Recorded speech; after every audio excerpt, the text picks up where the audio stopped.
ನಲ್ಮೆಯ ವಿದ್ಯಾರ್ಥಿಗಳೇ, ನಿಮಗೆಲ್ಲರಿಗೂ ಕೂಡ ಬೆಳಗಿನ ಶುಭೋದಯ. 10ನೇ ತರಗತಿಯಲ್ಲಿ ಈ ಹಿಂದೆ ನಾವು ಈ ಭಾಗ 1ರಲ್ಲಿ ಅನೇಕ ವಿಚಾರಗಳನ್ನು ತಿಳ್ಕೊಂಡಿದ್ವಿ, ಸಮಾಜ ವಿಜ್ಞಾನ ಸಂಬಂಧಿಸಿದ. ಹಾಗೆಯೇ ಈ ದಿನ ನಾವು ಭಾಗ 2ರಲ್ಲಿ 1ನೇ ಅಧ್ಯಾಯ ಇರತಕ್ಕಂಥದ್ದು ಸ್ವತಂತ್ರ ಹೋರಾಟ ಎಂಬ ಅಧ್ಯಾಯದಲ್ಲಿ ಪ್ರಮುಖವಾಗಿ ಹಲವಾರು ವಿಚಾರಗಳನ್ನು ನಾವು ತಿಳ್ಕೊಳ್ಳೋಕ್ಕೆ ಪ್ರಯತ್ನಿಸೋಣ. ಮಕ್ಕಳೇ, ನಿಮಗೆಲ್ಲ ಗೊತ್ತಿರೋ ಹಾಗೆ ಭಾರತ ಸ್ವತಂತ್ರ ಹೋರಾಟ ಅಂತಕ್ಕಂಥದ್ದು ಒಂದು ರೋಮಾಂಚಕ ಮತ್ತು ರೋಚಕವಾದಂತಹ ಇತಿಹಾಸವನ್ನು ಒಳಗೊಂಡಿರ್ತಕ್ಕಂತಹ ಅಂಶ. ಪ್ರತಿ ಸಾರಿ ನಾವು ಆಗಸ್ಟ್ 15ರಂದು ವಿಜೃಂಭಣೆಯಿಂದ ನಾವು ಭಾರತದ ಧ್ವಜವನ್ನು, ತ್ರಿವರ್ಣ ಧ್ವಜವನ್ನು ಕೆಂಪು ಕೋಟೆಯ ಮೇಲಾಗಿರ್ಬೋದು ಅಥವಾ ರಾಷ್ಟ್ರದ ವಿವಿಧ ಕಚೇರಿಗಳಲ್ಲಿ ಆರೋಹಣ ಮಾಡಬೇಕಾದ್ರೆ ನಮ್ಮ ಭಾರತದ ಇತಿಹಾಸದ ಹಿನ್ನೆಲೆಯನ್ನು ನಾವು ಮೆಲುಕು ಹಾಕಬೇಕಾಗ್ತದೆ. ಆ ಸ್ವತಂತ್ರ ಹೋರಾಟದ ಇತಿಹಾಸವನ್ನು ನಾವು ಮೆಲುಕು ಹಾಕಲಿಕ್ಕೆ ಹೊರಟಾಗ ಅಲ್ಲಿ ರಾಷ್ಟ್ರೀಯತೆ ಅಂತಕ್ಕಂಥ ಅಂಶ ಬಹಳ ಮುಖ್ಯವಾಗಿ ಬರ್ತಕ್ಕಂಥದ್ದು. ಅಂದರೆ ನನ್ನ ದೇಶ, ನನ್ನ ರಾಷ್ಟ್ರ, ನನ್ನ ಪ್ರಜೆಗಳು ಅಂತಕ್ಕಂಥ ಪರಿಕಲ್ಪನೆ ಬಂದಾಗ ನಮ್ಮ ಭಾರತ ಸ್ವತಂತ್ರ ಹೋರಾಟದ ಇತಿಹಾಸ ಅಂತಕ್ಕಂಥದ್ದು ನಮಗೆ ಹೆಚ್ಚು ಅತಿ ಅಗತ್ಯವಾಗಿ ತಿಳ್ಕೊಳ್ಬೇಕಾಗಿರ್ತಕ್ಕಂಥದ್ದು ವೇದ್ಯ ಆಗ್ತದೆ. ಒಂದು, ಈ 19ನೇ ಶತಮಾನದ ಕೊನೆಯ ಭಾಗದಲ್ಲಿ ಈ ರಾಷ್ಟ್ರೀಯತೆಯ ಪ್ರಜ್ಞೆ ಅಂತಕ್ಕಂಥದ್ದು ಬೆಳೆದಿದೆ. ಯಾಕಂದರೆ ಸಾಮಾಜಿಕ ಮತ್ತು ಧಾರ್ಮಿಕ ಸುಧಾರಣಾ ಚಳವಳಿಯ ಅಧ್ಯಾಯದಲ್ಲಿ ನಾವು ಈಗಾಗಲೇ ಪತ್ರಿಕೆಗಳಾಗಿರ್ಬೋದು ಅಥವಾ ಸಮಾಜ ಸುಧಾರಕರಾಗಿರ್ಬೋದು ಅಥವಾ ಸಮಾಜದಲ್ಲಿದ್ದಂತಹ ವೈಚಾರಿಕತೆ ಮನೋಭಾವನೆಗಳನ್ನು ಬೆಳೆಸಲಿಕ್ಕೆ ಇಂಗ್ಲಿಷ್ ಶಿಕ್ಷಣ ಅಂತಕ್ಕಂಥ ಪ್ರೇರಕ ಆಯಿತು. ಸೊ ಅಲ್ಲಿಂದ ಈ ರಾಜಕೀಯ ಮತ್ತು ಸಾಮಾಜಿಕ ಸ್ವಹಿತಾಸಕ್ತಿಗಳು ಅಂತಕ್ಕಂಥವು ಇವು ಬೆಳಿತಾವೆ. ಅದರಲ್ಲೂ ಯಾಕೆ ಇವೆಲ್ಲ ಬೆಳೆಯಲಿಕ್ಕೆ ಕಾರಣ ಅಂತಂದರೆ ಶಿಕ್ಷಣ, ಇಂಗ್ಲಿಷ್ ಶಿಕ್ಷಣ ಆಗಿರ್ಬೋದು, ಬ್ರಿಟಿಷರು ಪ್ರಾರಂಭ ಮಾಡಿದಂಥ ರೈಲ್ವೆ ವ್ಯವಸ್ಥೆಗಳಾಗಿರ್ಬೋದು, ಸಾರಿಗೆ ಸಂಪರ್ಕ ಆಗಿರ್ಬೋದು, ಮತ್ತು ಅನೇಕ ಸಾಂಸ್ಕೃತಿಕ ಸಂಘಟನೆಗಳು ಪ್ರಾರಂಭ ಮಾಡಿದಂತಹ ಆ ರಾಷ್ಟ್ರೀಯತೆಯ ಪ್ರಜ್ಞೆಯ ಮನೋಭಾವನೆ ಜನರಲ್ಲಿ ನಿಧಾನವಾಗಿ ಮೊಳಕೆ ಹೊಡೆದು ಅದು ಬೆಳೆಯಲಿಕ್ಕೆ ಪ್ರಾರಂಭ ಆಯಿತು. ಇಂಥ ಈ ಬ್ರಿಟಿಷರು ಕೈಗೊಂಡಂತಹ ಭಾರತದ ಜನಾಂಗದ ಮೇಲೆ ಏನು ಅನೇಕ ರೀತಿಯ ಪರಿಣಾಮಗಳು ಉಂಟಾಗ್ತವೆ. ಹಾಗಾಗಿ ಆ ಬ್ರಿಟಿಷ್ ಆಡಳಿತ ವಿರೋಧಿ ನೀತಿಯನ್ನು, ಆಕ್ರೋಶವನ್ನು ಕಟ್ಟಿಕೊಂಡಂತಹ ಭಾರತೀಯರೆಲ್ಲರೂ ಕೂಡ ಅವರ ವಿರುದ್ಧ ದಂಗೆ ಏಳಲಿಕ್ಕೆ ಅವಕಾಶಗಳನ್ನು ಒದಗಿದೆ. ಇದು ನಿರ್ಣಾಯಕ ಹಂತಕ್ಕೆ ತಲುಪಿ 1857ರಲ್ಲಿ ನಿಮಗೆ ಗೊತ್ತಿರೋ ಹಾಗೆ ಪ್ರಥಮ ಸ್ವತಂತ್ರ ಸಂಗ್ರಾಮ ಅಂತಕ್ಕಂಥದ್ದು ನಡೆದು ಅದು ಅಂತಿಮವಾಗಿ ಅನೇಕ ವಿಫಲತೆಗಳನ್ನು ಕೂಡ ಎದುರಿಸಿತು. ಆದರೆ 1858ರಲ್ಲಿ ಏನು ಬ್ರಿಟಿಷರ ರಾಣಿ ವಿಕ್ಟೋರಿಯಾ ಅಂತಕ್ಕಂಥ ಭಾರತೀಯರಿಗೆ ಒಂದು ಸುಭದ್ರ, ಸುಸ್ಥಿರವಾದಂತಹ ಮತ್ತು ಒಂದು ಯಾವುದೇ ರೀತಿಯ ನಿಮ್ಮ ಧಾರ್ಮಿಕ ಘಟನೆಗಳಿಗೆ ಅಥವಾ ಧಾರ್ಮಿಕ ವಿಚಾರಗಳಿಗೆ ಹಸ್ತಕ್ಷೇಪ ಮಾಡುವುದಿಲ್ಲ ಎಂಬ ಭರವಸೆಯನ್ನು ನೀಡಿ ಒಂದು ಘೋಷಣೆಯನ್ನು ಹೊರಡಿಸಿದೆ. ಅದನ್ನೇ ಪ್ರೊಕ್ಲೈಮೇಷನ್ ಆಫ್ ಕ್ವೀನ್ಸ್ ಅಂತ ಕರೆದು 1858ರ ರಾಣಿಯ ವಿಕ್ಟೋರಿಯಾ ಶಾಸನ. ಇದೆಲ್ಲದರ ಪರಿಣಾಮವಾಗಿ ಏನಾಯಿತು, ಭಾರತದಲ್ಲಿ ಬ್ರಿಟಿಷರು ಇಂಗ್ಲಿಷನ್ನು ಒಂದು ಹೊಸದಾಗಿ ಕಲಿತಂತಹ ಒಂದು ವಿದ್ಯಾವಂತ ವರ್ಗವನ್ನು ಮತ್ತು ನವೋದಯದ ಉಲ್ಲಾಸವನ್ನು ಸಮಾಜದಲ್ಲಿ ಉಂಟು ಮಾಡಲಿಕ್ಕೆ ಅವರು ಬೀಜವನ್ನು ಹಾಕಿದರು. ಈ ಇಂಗ್ಲಿಷ್ ಶಿಕ್ಷಣದಿಂದ ರಾಷ್ಟ್ರೀಯತೆಯ ಪ್ರಜ್ಞೆ ಏನಾಯಿತು ನಮ್ಮ ಭಾರತೀಯರಲ್ಲಿ ನಿಧಾನವಾಗಿ ಬೆಳೆದು ಶಾಶ್ವತವಾಗಿ ನಮ್ಮಲ್ಲಿ ಸ್ವತಂತ್ರ ಹೋರಾಟಕ್ಕೆ ವೇದಿಕೆಯನ್ನು ಮಾಡಿಕೊಟ್ರು. ಹೀಗೆ ಈ ರಾಷ್ಟ್ರೀಯತೆಯ ಆಶಯವಾಗಿ ಈ ಭಾರತ ಸ್ವತಂತ್ರ ಹೋರಾಟ ಅಂತಕ್ಕಂಥದ್ದು ನಿಧಾನವಾಗಿ ಸ್ಪಷ್ಟ ಸ್ವರೂಪವನ್ನು ಪಡೆದುಕೊಂಡು ಅನೇಕ ನಾಯಕರು ದಲಿತ ಹೋರಾಟದಲ್ಲಿ ತೊಡಗಿಸಲಿಕ್ಕೆ ಸಹಾಯಕ ಆಯಿತು. ಇದರ ಮುಂದುವರಿದ ಭಾಗ ಅಂತಂದರೆ ನಾವು ಈ ಒಂದು ಭಾರತೀಯ ರಾಷ್ಟ್ರೀಯ ಕಾಂಗ್ರೆಸ್ ಅಂತಕ್ಕಂಥದ್ದು ಏನು ಒಂದು ಸಾಂಸ್ಥಿಕ ಸ್ವರೂಪವನ್ನು ಸಂಘಟನೆಯಾಗಿ ಪಡೆದುಕೊಂಡು ಭಾರತದ ಸ್ವತಂತ್ರ ಹೋರಾಟದ ಇತಿಹಾಸದಲ್ಲಿ ಈ ರಾಷ್ಟ್ರೀಯ ಕಾಂಗ್ರೆಸ್ ಅಂತಕ್ಕಂಥದ್ದು ತನ್ನದೇ ಆದಂತಹ ಒಂದು ಪ್ರಬುದ್ಧಮಾನಕ್ಕೆ ಬಂದ ಸಂಘಟನೆಯಾಗಿ ಪಾತ್ರವನ್ನು ನಿರ್ವಹಿಸಿತು. ಏಕೆಂದರೆ 19ನೇ ಶತಮಾನ ಅಂತಕ್ಕಂಥದ್ದು ಇದು ಆಗ ನಮ್ಮ ಭಾರತೀಯ ಸ್ವತಂತ್ರ ಹೋರಾಟದ ಇತಿಹಾಸದಲ್ಲಿ ಬಹಳ ಪ್ರಮುಖವಾದಂಥ ರಾಷ್ಟ್ರೀಯತೆ ಉದಯ ಕಾಲ. ಕಾರಣ ಅಂತಂದ್ರೆ 57ರ ಸಿಪಾಯಿ ದಂಗೆ ಅಥವಾ ಪ್ರಥಮ ಸ್ವತಂತ್ರ ಸಂಗ್ರಾಮದ ವಿಫಲತೆಯ ನಂತರ ರಾಜಕೀಯ ಒಂದು ಮನ್ವಂತರ ಅಂತಕ್ಕಂಥದ್ದು ಅಥವಾ ಪರ್ವಕಾಲ ಅಂತಕ್ಕಂಥದ್ದು ಉದಯ ಆಯಿತು. ಅನೇಕ ಸೈನಿಕರು, ಅನೇಕ ನಾಯಕರು ಮತ್ತು ಅನೇಕ ರಾಷ್ಟ್ರಪ್ರೇಮಿಗಳು ಈ ಸ್ವತಂತ್ರ ಹೋರಾಟದಲ್ಲಿ ಪರೋಕ್ಷವಾಗಿ ಮತ್ತು ಪ್ರತ್ಯಕ್ಷವಾಗಿ ಭಾಗಿಯಾಗಿ ತಮ್ಮ ಪ್ರಾಣವನ್ನೇ ತ್ಯಾಗ ಮಾಡಿರ್ತಕ್ಕಂಥ. ಅದರಲ್ಲೂ ಈ ಒಂದು ಸ್ವತಂತ್ರ ಹೋರಾಟದ ಹೋರಾಟದ ಇತಿಹಾಸದಲ್ಲಿ ಅನೇಕ ಸಂಘಟನೆಗಳು ನಮಗೆ ಬೆಂಬಲವನ್ನು ಕೊಡ್ತಾ ಹೋದು. ವಿದ್ಯಾವಂತ ವರ್ಗ ಅಂತಕ್ಕಂಥದ್ದು ನಮಗೆ ಬೆನ್ನೆಲುಬಾಗಿ ನಿಂತ್ಕೊಳ್ತಾ ಹೋಯ್ತು.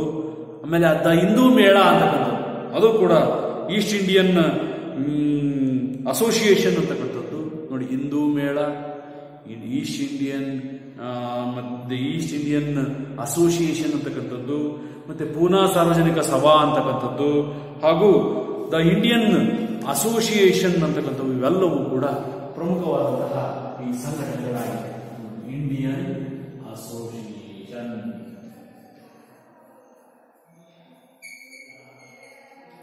ಮತ್ತೆ ಪೂನಾ ಸಾರ್ವಜನಿಕ ಸಭೆ, ಪೂನಾ ಸಾರ್ವಜನಿಕ ಸಭಾ, ದ ಹಿಂದೂ ಮೇಳ, ಮತ್ತೆ the East Indian association, East Indian association. ಈ ಪ್ರಮುಖ ಸಂಘಟನೆಗಳು ಭಾರತ ಸ್ವತಂತ್ರ ಹೋರಾಟಕ್ಕೆ ಸಹಕಾರವನ್ನು, ಬೆಂಬಲವನ್ನು ನೀಡಿಕೊಂಡು ಹೀಗೆ ಇವೆಲ್ಲವುಗಳ ಬೆಂಬಲದ ಪ್ರತಿಫಲವಾಗಿ ರಾಷ್ಟ್ರೀಯ ಕಾಂಗ್ರೆಸ್ ಅಂತಕ್ಕಂಥದ್ದು ಒಂದು ಸಾಂಸ್ಥಿಕ ಸ್ವರೂಪವನ್ನು ಪಡೆದುಕೊಂಡು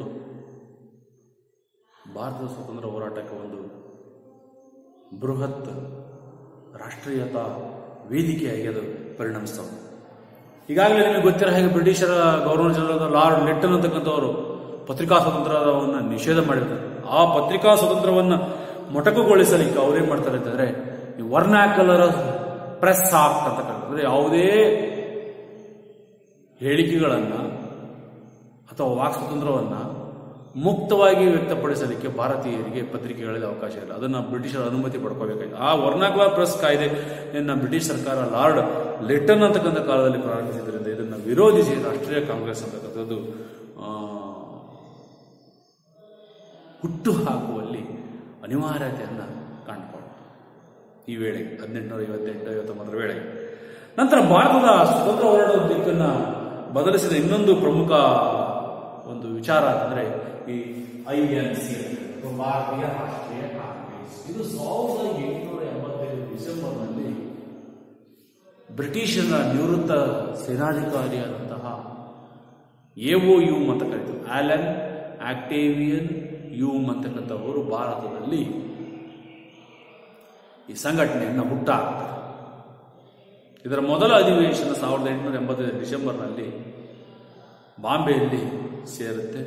ಇದರ ಅಧ್ಯಕ್ಷರಾಗಿ WC ಬ್ಯಾನರ್ಜಿ ಅಂತಕ್ಕಂಥವರು ವಹಿಸ್ಕೊಳ್ತಾರೆ, ಅಂದರೆ ಉಮೇಶ್ ಚಂದ್ರ ಬ್ಯಾನರ್ಜಿ ಅಂತ. ಈ ರಾಷ್ಟ್ರೀಯ ಕಾಂಗ್ರೆಸ್ ಅಂತಕ್ಕಂಥದ್ದು ಇದು ಭಾರತದ ಸ್ವತಂತ್ರ ಹೋರಾಟದ ದಿಕ್ಕನ್ನು ಬದಲಿಸಲಿಕ್ಕೆ ಒಂದು ಸಾರ್ವಜನಿಕ ಹಿತಾಸಕ್ತಿಯನ್ನ ಹೊಂದಿರತಕ್ಕಂತಹ ಅಥವಾ ಸಾರ್ವಜನಿಕ ಹಿತಾಸಕ್ತಿ ವಿಷಯ ಉಳ್ಳಂತಹ ಒಂದು ಸಂಘಟನೆಯಾಗಿ ಅದು ಪರಿವರ್ತನೆ ಆಗುತ್ತೆ. ಆಮೇಲೆ ಏನ್ ಮಾಡ್ತಾರೆ, ಇವರೆಲ್ಲರೂ ಕೂಡ ಈ ರಾಷ್ಟ್ರೀಯ ಕಾಂಗ್ರೆಸ್ನ ನಾಯಕರೆಲ್ಲರೂ ಸಹ ಕೂಡ ರಾಷ್ಟ್ರೀಯ ಐಕ್ಯತೆಯ ಚಳವಳಿಯನ್ನ ಸಾಧಿಸಿ ಬೆಳೆಸುವುದು ಅಂತ ಹೇಳಿ ಸಾರ್ತು ಈ ಸಂಘಟನೆ ಸಾಮಾಜಿಕವಾಗಿ, ಸಾಂಸ್ಕೃತಿಕವಾಗಿ ಅನೇಕ ಬಹುಮುಖ ವ್ಯಕ್ತಿತ್ವದ ವಿಚಾರಧಾರೆಗಳನ್ನು ಇದು ತನ್ನ ಅಜೆಂಡಾದಲ್ಲಿ ಇಟ್ಟುಕೊಂಡು ಹೋರಾಟವನ್ನು ಮುಂದುವರಿಸುವುದು. ಮತ್ತೆ ದೇಶೀಯ ಭಾಷೆಗಳಲ್ಲಿ ಪತ್ರಿಕೆಗಳನ್ನು ಪ್ರಕಟ ಮಾಡಿ ಆ ಮೂಲಕ ರಾಷ್ಟ್ರೀಯ ಕಾಂಗ್ರೆಸ್ ಅಂತಕ್ಕಂಥದ್ದು ಇಡೀ ದೇಶದಾದ್ಯಂತ ಚರ್ಚೆಗಳನ್ನು ಆರಂಭಿಸುತ್ತೆ. ಇದಕ್ಕೆ ಕಾರಣ ನಿಮಗೆ ಗೊತ್ತಿದೆ, ರಾಜಕೀಯ ಸಮಸ್ಯೆಗಳು ಮತ್ತು ಭಾರತೀಯರು ಮತ್ತು ಬ್ರಿಟಿಷರ ನಡುವೆ ಇದ್ದಂತಹ ಒಂದು ಗೊಂದಲಗಳು, ಇವುಗಳನ್ನು ಬಗೆಹರಿಸಲಿಕ್ಕೆ ಈ ಒಂದು ಸಂಘಟನೆ ಉದಯ ಆಗ್ತಕ್ಕಂಥದ್ದು ನೋಡಿ. ಹೀಗೆ ಈ ರಾಷ್ಟ್ರೀಯ ಕಾಂಗ್ರೆಸ್ ಅಂತಕ್ಕಂಥದ್ದು ಏನು ಉಂಟಾಗಿದ ನಂತರ ಬ್ರಿಟಿಷರು ಮಾಡಿದ್ರು ಒಡೆದಾಳುವ ನೀತಿಯನ್ನು ಅನುಸರಿಸಿದವರು.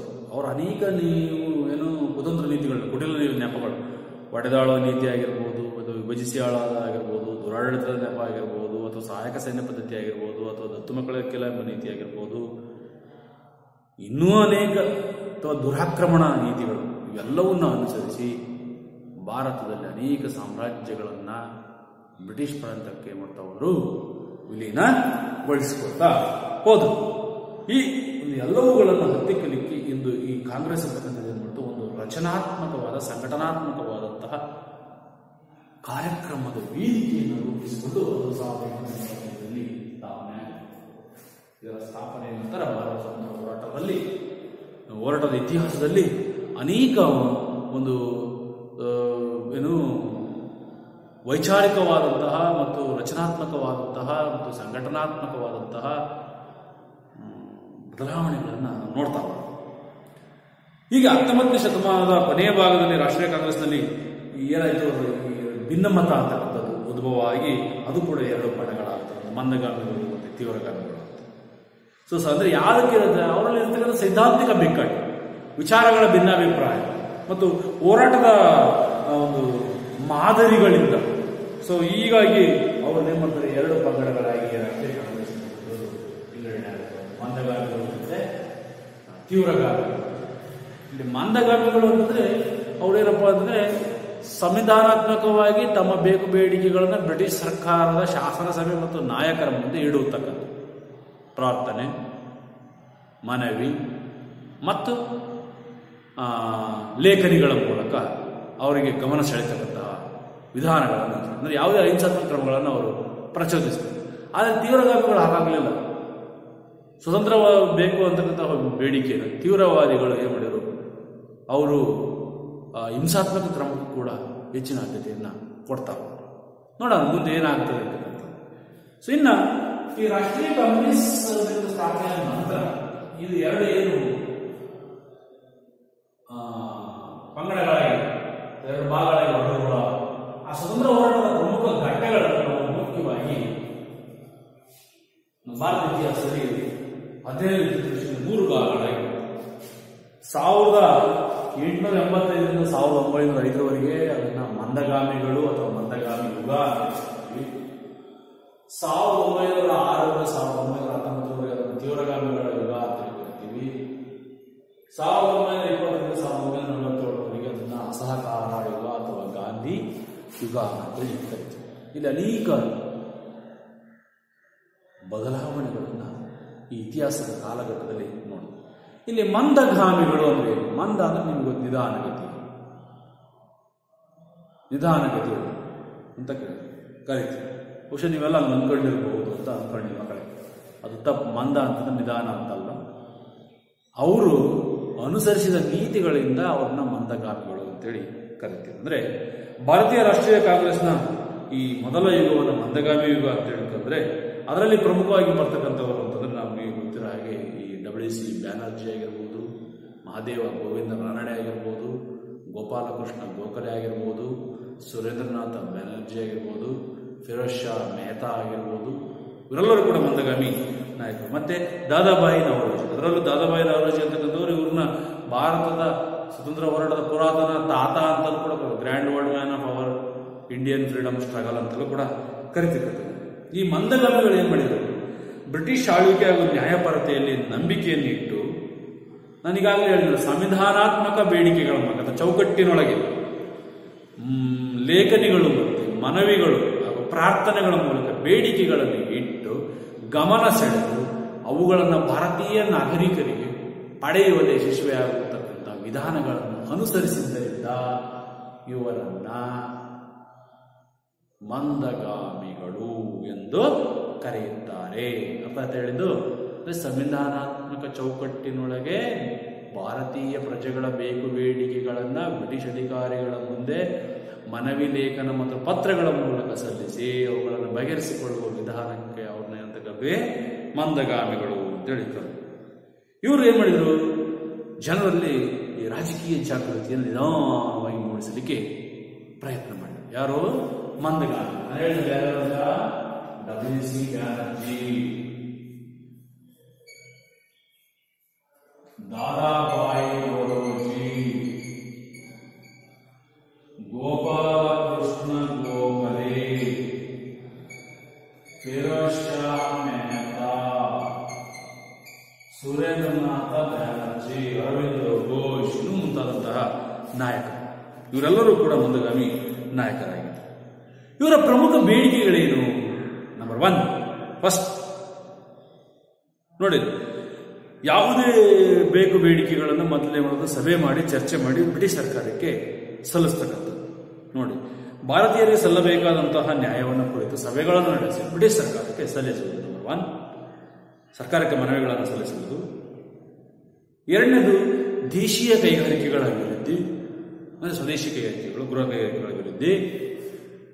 ಮೂರನೇದು, ಸೈನಿಕ ವೆಚ್ಚವನ್ನು ಕಡಿಮೆ ಮಾಡಿ ಉತ್ತಮವಾದಂತಹ ಶಿಕ್ಷಣವನ್ನು ಕೊಡ್ತಕ್ಕಂಥದ್ದು.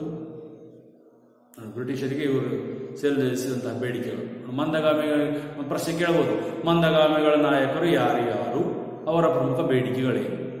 ಮೊದಲನೇದಾಗಿ ಹೇಳಿ, ಬ್ರಿಟಿಷ್ ಸರ್ಕಾರಕ್ಕೆ ಬೇಕು ಬೇಡಿಕೆಗಳನ್ನು ಸಭೆ ನಡೆಸಿ ಚರ್ಚಿಸಿ ಸಲ್ಲಿಸುವುದು, ಸೈನಿಕ ವೆಚ್ಚವನ್ನು ಕಡಿಮೆ ಮಾಡುವುದು, ಉತ್ತಮ ಶಿಕ್ಷಣವನ್ನು ನೀಡತಕ್ಕಂಥದ್ದು, ದೇಶೀಯ ಕೈಗಾರಿಕೆಗಳನ್ನು ಅಭಿವೃದ್ಧಿಪಡಿಸತಕ್ಕಂಥದ್ದು, ಮತ್ತೆ ಭಾರತದಲ್ಲಿರ್ತಕ್ಕಂಥ ಬಡತನದ ಬಗ್ಗೆ ಅಧ್ಯಯನ ಮಾಡಿ ಈ ಪರಿಹಾರ ಕಾರ್ಯಕ್ರಮಗಳನ್ನು ಬ್ರಿಟಿಷ್ ಸರ್ಕಾರ ಕೈಗೊಳ್ಳಬೇಕೆಂದು ಒತ್ತಾಯಿಸತಕ್ಕಂಥದ್ದು ಕೂಡ ಅವರ ಪ್ರಮುಖ ಬೇಡಿಕೆಯಾಗಿದೆ.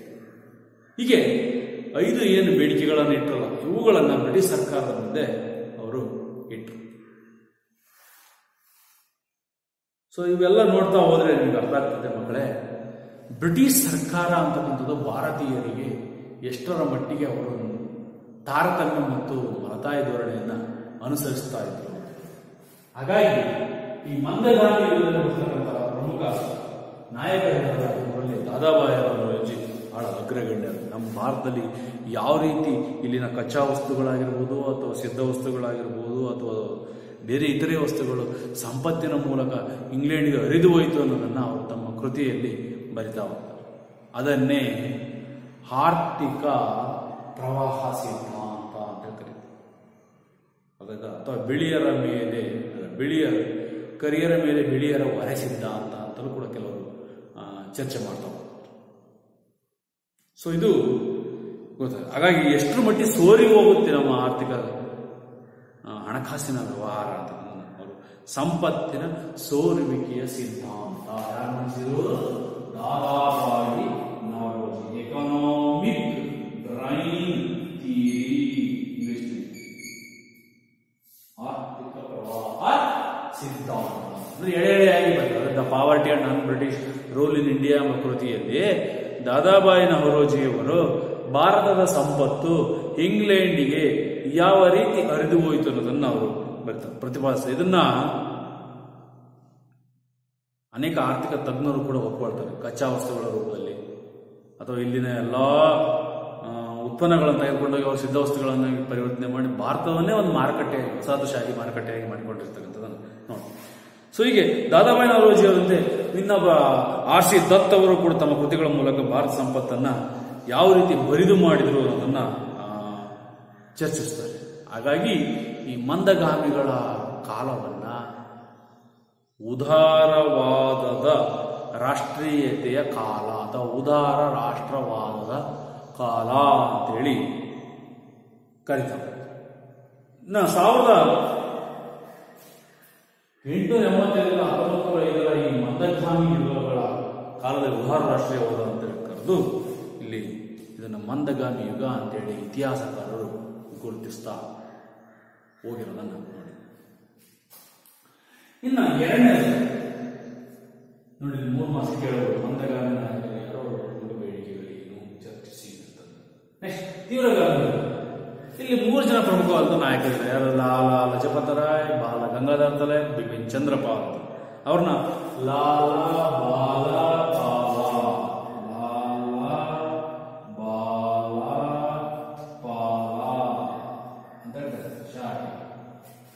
ಲಾಲ್ ಬಾಲ್ ಪಾಲ್, ಬಿಪಿನ್ ಚಂದ್ರಪಾಲ್, ಲಾಲ್ ಬಹದ್ದೂರ್ ಶಾಸ್ತ್ರಿ, ಲಾಲ್ ಲಜಪತ್ ರಾಯ್ ಮತ್ತೆ ಬಾಲ್ ಗಂಗಾಧರ್ ತಿಲಕ್ ಅಂತೇಳಿ ಕರಿತೀವಿ. ಸೊ ಹೀಗಾಗಿ ಈ ಬ್ರಿಟಿಷರ ಏನೋ ಬಗ್ಗೆ ಮಂದಗಾಮಿಗಳ ಮಂದ ಧೋರಣೆಯಿಂದ ಬೇಸತ್ತಂತಹ ಕಾಂಗ್ರೆಸ್ ಇವರೇನು ಮಾಡ್ತಾರೆ, ಅದರಿಂದ ಹೊರಬಂದು ತಮ್ಮದೇ ಆದಂತಹ ಒಂದು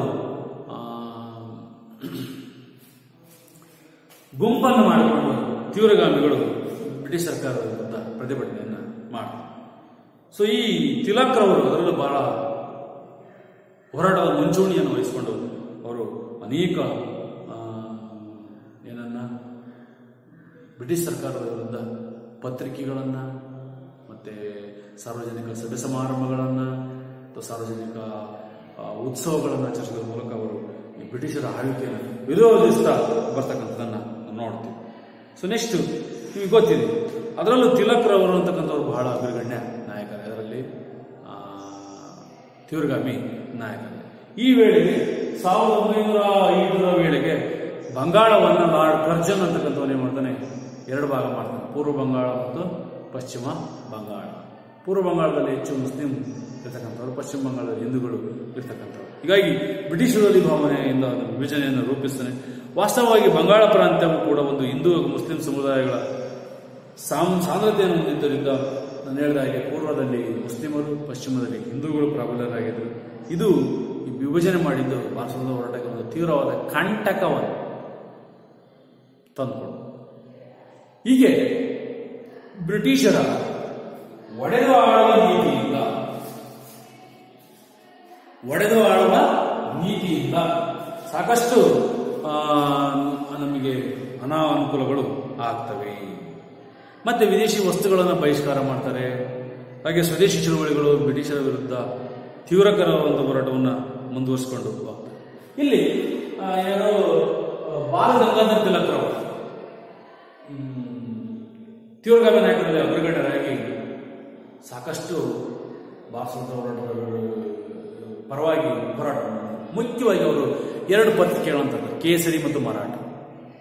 ಆ ಪತ್ರಿಕೆಗಳಲ್ಲಿ ಅನೇಕ ಲೇಖನಗಳನ್ನು ಬರೆದು ಭಾರತೀಯ ಸ್ವತಂತ್ರ ಹೋರಾಟಗಾರರಿಗೆ ರಾಷ್ಟ್ರೀಯತೆಯ ಪಾಠವನ್ನು ಬೋಧಿಸಿ ಉರಿದುಂಬಿಸಿದರು.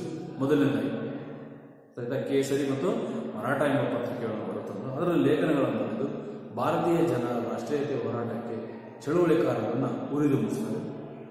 ಎರಡನೇದಾಗಿ ಹಿಂದೂಗಳ ಭಾವನೆಯನ್ನು ಕೆರಳಿಸ್ತಕ್ಕಂತಹ ಬ್ರಿಟಿಷ್ ವಿರೋಧ ನೀತಿಗಳನ್ನು ಬೆಳೆಸತಕ್ಕಂತಹ ಬಾಲ್ ಗಂಗಾಧರ್ ತಿಲಕ್ ಅವರು ಏನ್ ಮಾಡ್ತಾರೆ, ಸಾರ್ವಜನಿಕವಾಗಿ ಮಹಾರಾಷ್ಟ್ರ ಸುತ್ತಮುತ್ತ ಶಿವಾಜಿ ಮತ್ತು ಗಣೇಶ ಹಬ್ಬಗಳನ್ನು ಸಾರ್ವಜನಿಕವಾಗಿ ಆಚರಣೆ ಮಾಡಲಿಕ್ಕೆ ಅವರು ಕರೆ ಕೊಡ್ತಾರೆ. ಸೊ ಇದು ಅವರನ್ನ ಧಾರ್ಮಿಕವಾಗಿ ಒಗ್ಗೂಡಿಸಲಿಕ್ಕೆ ಒಂದು ಪ್ರೇರಣೆ. ಎರಡನೇ ಅಂಶ ಅರ್ಥ ಆಯ್ತಾ.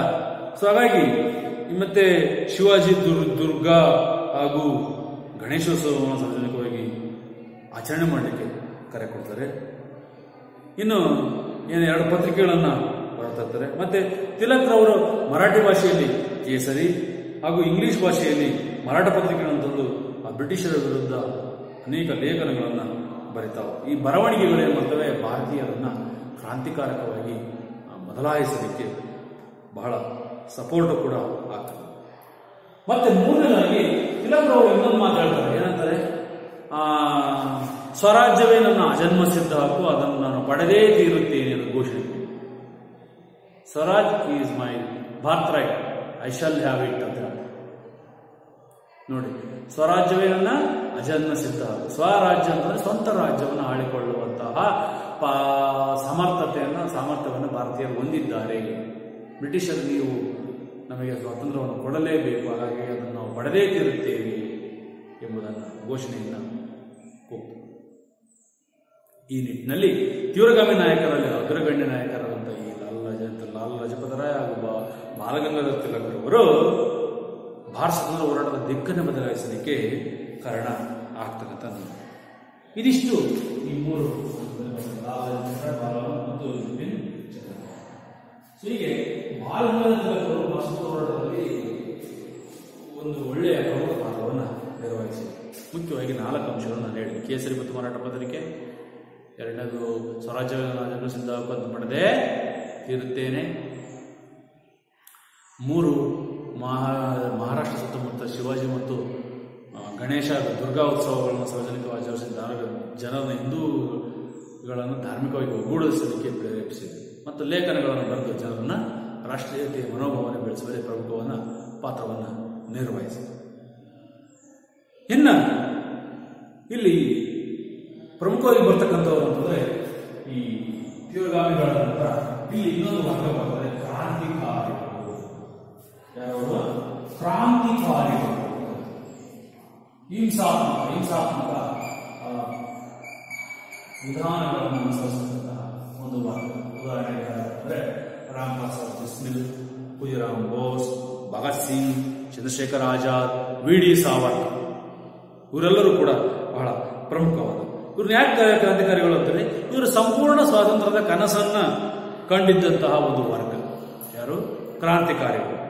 ಭಾರತೀಯರ ಮೇಲೆ ದಬ್ಬಾಳಿಕೆಯನ್ನು ನಡೆಸುತ್ತಿದ್ದ ಈ ಬ್ರಿಟಿಷರನ್ನ ಹಿಂಸಾತ್ಮಕ ಮಾರ್ಗದಿಂದ ಮಾತ್ರ ಸ್ವತಂತ್ರವನ್ನು ಪಡೆಯಬಹುದು ಎಂಬುದಾಗಿ ಅವರು ಬಲವಾಗಿ ನಂಬಿದ್ದರು. ಇವರು ಕೆಲವೊಂದು ರಹಸ್ಯ ಸಂಘಗಳನ್ನು ಸ್ಥಾಪನೆ ಮಾಡಿದರು. ಭಾರತದಲ್ಲಿ ವಿದೇಶಗಳಲ್ಲಿ ತಮ್ಮ ಶಾಖೆಗಳನ್ನು ತೆರೆದುಕೊಂಡು ಅವುಗಳ ಮೂಲಕ ಕ್ರಾಂತಿಕಾರಿಗಳನ್ನು ಹುರಿದುಂಬಿಸಿ ಬ್ರಿಟಿಷ್ ಸರ್ಕಾರದ ವಿರುದ್ಧ ಚಳುವಳಿಗಳನ್ನು ಪ್ರಾರಂಭ ಮಾಡಿದರು. ಅಂತಹ ಕ್ರಾಂತಿಕಾರಿ ಸಂಘಟನೆಗಳು ಅಂತಕ್ಕಂಥವು ಸಂಘಟನೆಗಳು ಆ ಕ್ರಾಂತಿಕಾರಿಗಳಿಗೆ ಏನ್ ಮಾಡಿದ್ರು? ಉರಿದುಂಬಿಸಿ ತರಬೇತಿಯನ್ನು ಕೊಡ್ತಾ ಹೋದ್ರು ಬ್ರಿಟಿಷ್ ಸರ್ಕಾರದಲ್ಲಿ. ಉದಾಹರಣೆ ಇಂಗ್ಲೆಂಡ್ನಲ್ಲಿ ನೋಡು, ಲೋಟಸ್ ಅಂತ ಇಂಗ್ಲೆಂಡ್ನಲ್ಲಿ ಕ್ರಾಂತಿಕಾರಿ ಖುದಿರಾಮ್ ಬೋಸ್, ಚಂದ್ರಶೇಖರ್ ಆಜಾದ್, ವಿ.ಡಿ.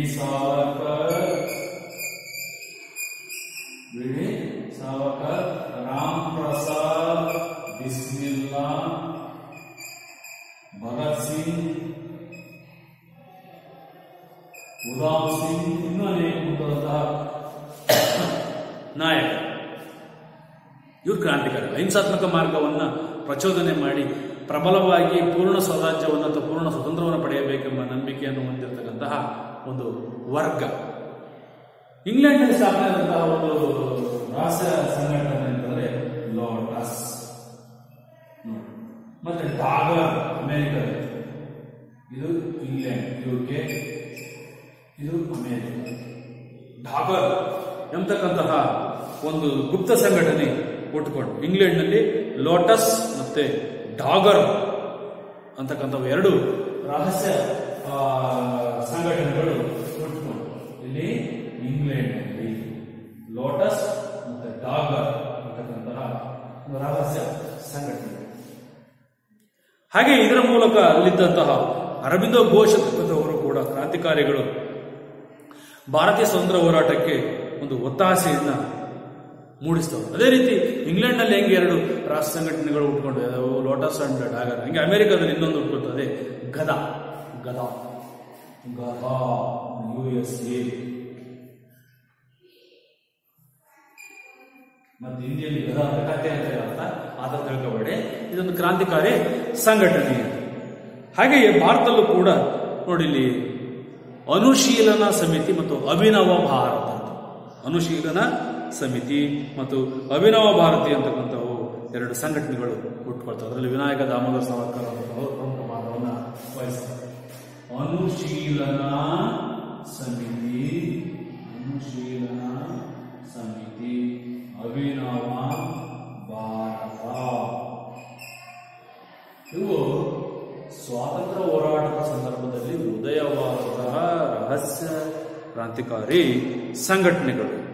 ಈ ಸಂಘಟನೆಗಳು ಏನ್ ಮಾಡಿದ್ರು ಅಂತಂದ್ರೆ, ತಮ್ಮ ಗುರಿ ಸಾಧನೆಗೋಸ್ಕರ ಅನೇಕ ದಂಗೆಗಳನ್ನ ಮತ್ತೆ ಚಳುವಳಿಗಳನ್ನ ಅಥವಾ ಬ್ರಿಟಿಷ್ ಸರ್ಕಾರದ ವಿರುದ್ಧ ಹಿಂಸಾತ್ಮಕವಾದಂತಹ ಕ್ರಮ, ಬಾಂಬ್ ಅಥವಾ ಶೆಲ್ ದಾಳಿ, ಬಾಂಬ್ಗಳನ್ನು ಅಥವಾ ಬಂದೂಕುಗಳನ್ನು ಪ್ರಯೋಗ ಮಾಡ್ತಾ ಹೋದ್ರು. ಆದರೆ ಬ್ರಿಟಿಷ್ ಸರ್ಕಾರ ಇವರನ್ನೇ ಮಾಡುತ್ತೆ, ಹತ್ತಿಕ್ಕಲಿಕ್ಕೆ ಪ್ರಯತ್ನವನ್ನು ಮಾಡ್ತಾ ಹೋದ್ರು. ಅನೇಕ ನಾಯಕರನ್ನ ಇವ್ರನ್ನ ಏನ್ ಮಾಡ್ತಾರೆ, ಗಲ್ಲಿಗೆ ಏರಿಸ್ತಾರೆ ಬ್ರಿಟಿಷ್ ಸರ್ಕಾರ. ಅರ್ಥ ಆಯ್ತಲ್ಲ ಮಕ್ಕಳೇ? ಇನ್ನು ನಿಮ್ಗೆ ಗೊತ್ತಿರಬಹುದು, ಅದರಲ್ಲಿ ವಿನಾಯಕ ದಾಮೋದರ್ ಸಾವರ್ಕರ್ ಅಂತಕ್ಕಂಥವ್ರನ್ನ ಅಂಡಮಾನ್ ಮತ್ತು ನಿಕೋಬಾರ್ ಜೈಲಿನಲ್ಲಿ ತಿಂಗಳಾನುಗಟ್ಟಲೆ ಅವ್ರನ್ನ ಅಲ್ಲೇ ಇಟ್ಟು ಊಟ ನೀರು ಆಹಾರ ಇಲ್ಲದೆ ಅವ್ರನ್ನ ಸಾಗಿಸ್ತಾರೆ. ಹಾಗಾಗಿ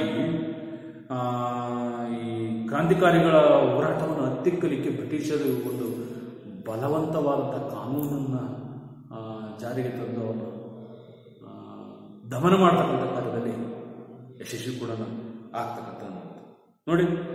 ಯಾರನ್ನ ಕ್ರಾಂತಿಕಾರಿಗಳನ್ನ ಅರೆಸ್ಟ್ ಮಾಡ್ತಾರೆ, ಅವ್ರನ್ನ ಜೈಲಿಗೆ ಸೆರೆಮನೆಗೆ ತಳ್ತಾರೆ, ಅಲ್ಲಿ ಗಲ್ಲಿಗೇರಿಸಿ ಕೊಂದಾಗ್ತಕ್ಕಂಥ ನೋಡ್ತೀವಿ. ಸೊ ಅದರಲ್ಲಿ ಯಾರ್ಯಾರು ಅಂತಂದರೆ ವಿನಾಯಕ ದಾಮೋದರ ಸಾವರ್ಕರ್ ಆಗಿರ್ಬೋದು, ಅರವಿಂದ ಘೋಷ್ ಆಗಿರ್ಬೋದು, ವಿಷ್ಣು ಶಾಸ್ತ್ರಿಗಳಾಗಿರ್ಬೋದು, ಮತ್ತು ಚಂಪೂಕರ್ ಅಂತಕ್ಕಂಥವ್ರಾಗಿರ್ಬೋದು, ಅಥವಾ ಶ್ಯಾಮ್ಜಿ ಕೃಷ್ಣವರ್ಮ ಆಗಿರ್ಬೋದು, ಅಥವಾ ರಾಸ್ ಬಿಹಾರಿ ಬೋಸ್. ಇವ್ರು ನೋಡಿರ್ಬೋದು, ಇವರು ರಾಸ್ ಬಿಹಾರಿ ಬೋಸ್ ಅವ್ರನ್ನ ಲಾಠಿ ಚಾರ್ಜ್ ಮಾಡ್ತಾರೆ.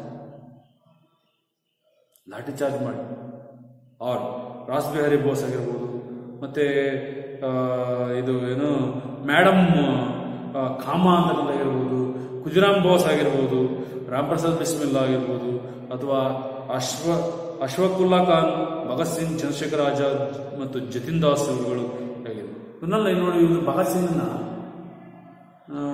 ಪಾರ್ಕಲ್ಲಿ ಗುಂಡಿಗೆ ಕೊಂದಾಗ್ತಾರೆ. ನಾನು ಸ್ವತಂತ್ರಕ್ಕೋಸ್ಕರ ಏನಾದರೂ ತ್ಯಾಗ ಮಾಡೋಕ್ಕೆ ಏನೋ ರೆಡಿ ಇರ್ತೀನಿ ಅಂತೇಳಿ ಅವನೇ ಮಾಡ್ತಾನೆ. ಭಗತ್ ಸಿಂಗ್ ಅಂತಕ್ಕಂಥವನು ತನ್ನ ಎದೆಯನ್ನು ಗುಂಡಿಗೊಡ್ಡಿ ಬ್ರಿಟಿಷ್ ಸರ್ಕಾರದ ಅಧಿಕಾರಿ ತುಪಾಕಿಗೆ ಬಲಿ ಆಗ್ತಕ್ಕಂಥದ್ದು. ಹೀಗೆ ಕ್ರಾಂತಿಕಾರಿಗಳು ಬ್ರಿಟಿಷ್ ಆಡಳಿತದ ವ್ಯವಸ್ಥೆಗೆ ಧಕ್ಕೆಯನ್ನು ತರ್ತಕ್ಕಂತಹ ಮೂಲಕ ತ್ವರಿತವಾಗಿ ಭಾರತಕ್ಕೆ ಸ್ವಾತಂತ್ರ್ಯವನ್ನು, ಅಂದರೆ ಅದರಲ್ಲೂ ಪೂರ್ಣ ಸ್ವಾತಂತ್ರ್ಯವನ್ನು ತಂದುಕೊಡುವ ನಿಟ್ಟಿನಲ್ಲಿ ಹಲವು ನಾಯಕರು ಒಂದು ಹೋರಾಟವನ್ನು ಮುಂದುವರಿಸ್ತಾ ಹೋಗ್ತಾರೆ. ಇವರೆಲ್ಲರೂ ಕೂಡ ನಾನೇನು ಹೇಳಿದ್ರೆ, ಈ ಎಲ್ಲ ಕ್ರಾಂತಿಕಾರಿ ಹೋರಾಟಗಳು, ಕ್ರಾಂತಿಕಾರಿ ನಾಯಕರು ಸ್ವತಂತ್ರ ಹೋರಾಟದ ಮುಂಚೂಣಿಯಲ್ಲಿ ಒಂದು ಸ್ಫೂರ್ತಿಯ ಚಿಲುಮೆಯಲ್ಲಿ ಹೋರಾಟವನ್ನು ಮುಂದುವರಿಸ್ತಾರೆ. ಅದರಲ್ಲಿ ಅರವಿಂದ ಘೋಷ್ ಅಂತಕ್ಕಂಥವರು ಕೂಡ ಬಹಳ ಪ್ರಮುಖರಾದಂಥವ್ರು. ಇನ್ನು ಭಾರತ ಸ್ವತಂತ್ರ ಹೋರಾಟದ ವಿವಿಧ ಪ್ರಮುಖ ಘಟ್ಟಗಳಲ್ಲಿ, ಅದರಲ್ಲೂ ಕ್ರಾಂತಿಕಾರಿಗಳ ಒಂದು ಹಂತ ಅಂತಕ್ಕಂಥದ್ದು ಅನೇಕ ಕಾರಣಗಳಿಂದ ವಿಶೇಷ ಆಗಿರ್ತಕ್ಕಂಥದ್ದು. ಯಾಕೆಂದ್ರೆ ಈಗ ಮಂದಗಾಮಿಗಳು ಮತ್ತು ತೀವ್ರಗಾಮಿಗಳಿಗೆ ಹೋಲಿಸಿದರೆ ಕ್ರಾಂತಿಕಾರಿಗಳು ವಿಭಿನ್ನವಾಗಿ ಸ್ವತಂತ್ರ ಹೋರಾಟವನ್ನು ಹಿಂಸಾತ್ಮಕ ಮಾರ್ಗದ ಮೂಲಕ ಭಾರತಕ್ಕೆ ಪೂರ್ಣ ಸ್ವರಾಜ್ಯವನ್ನು ಪಡೆದುಕೊಳ್ಳಲೇಬೇಕೆಂಬ ಹಂಬಲದಿಂದ ಅವರು ಹೋರಾಟವನ್ನು ಮುಂದುವರಿಸ್ತಾರೆ. ಹೀಗೆ ಭಾರತ ಸ್ವತಂತ್ರ ಹೋರಾಟದ ಇತಿಹಾಸ ಅಂತಕ್ಕಂಥದ್ದು